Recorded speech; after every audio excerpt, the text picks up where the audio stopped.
Այստեղ շատ բան կախված է ձեզ տարօրինակ բան առաջին հայացքից թվացող պիտի ասեմ, շատ բան կախված է Եգիպտոսից, որովհետև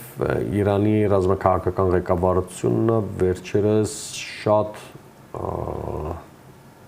փութաջանորեն սկսեց մերձենալ Եգիպտոսը, շատ լավ հասկանալ, որ արաբական աշխարհում ամենահզոր ուժը հենց Եգիպտոսն է եւ որի միջոցով կկարողանա մերձավոր արևելքում հավասարակշռել ուժային ազդեցությունները, ինչի մասին է խոսքը։ Եգիպտոսը, Թուրքիան եւ Սաուդյան Արաբիան սուննիական աշխարհի գլխավոր եռյակներն եւ մրցակցում են միմյանց հետ։ Սաուդյան Արաբիան փոխարինում է Իրանին Սիրիայում, փորձում է նաեւ չեզոքացնել Թուրքիային այդ առումով։ Խաղից չպետք է դուրս մնա Եգիպտոսը, դա է պատճառը, որ Իրանը Եգիպտոսի հետ նաեւ փորձում է հարաբերությունները բարձրացնել շատ ավելի բարձր մակարդակի։